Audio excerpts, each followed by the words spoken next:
तर नमस्कार मंडळी, आज आपण पाहणार आहोत ठरलं तर मग या मालिकेमध्ये जो आजचा एपिसोड होणार आहे तो खूपच रोमांचक होणार आहे।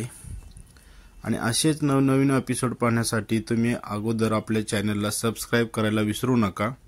सारे मराठी हे चॅनल आता आपल्याला असेच नवनवीन एपिसोड आणि रोमांचक असे एपिसोड घेऊन येणार आहे, त्यामुळे सबस्क्राइब करायला आपण विसरू नका। तर तन्वी आणि हे सगळे कल्पनाला खाली घेऊन येतात आणि तिला विनंती करतात की तू काहीतरी खाऊन घे।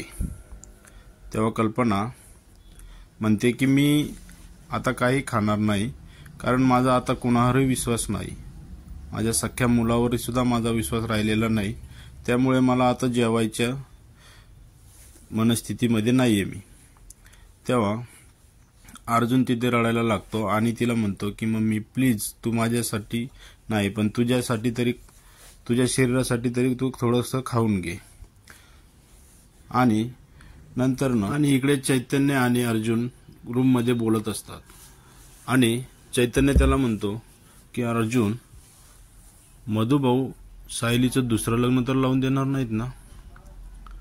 त्यावर अर्जुन खूप चिडतो आणि त्याला बोलतो, काय बोलतोयस तू हे, तू असं बोलू कसं शकतोयस, सायली आणि माझं प्रेम खरं आहे आणि ते आम्ही सिद्ध करून दाखवू।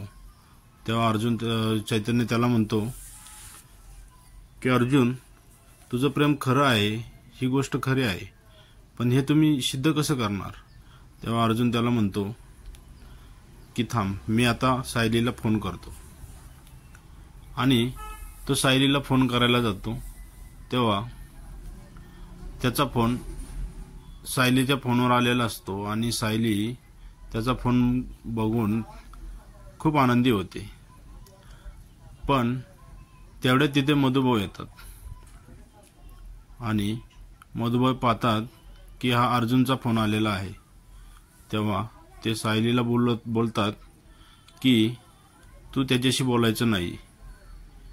तेव्हा सायली त्यांना विनंती करते की मधुभाऊ, मला प्लीज त्यांच्याशी बोलू द्या, मला बघू द्या ते कसे आहेत, काय आहेत, पूर्णाजी कशी आहे। तेव्हा मधुभाऊ म्हणतात, तू जर त्याच्याशी बोललीस तर माझं मेलेलं तोंड बघशील। तेव्हा सायलीला खूप दुःख होतं आणि ती रडायला लागते।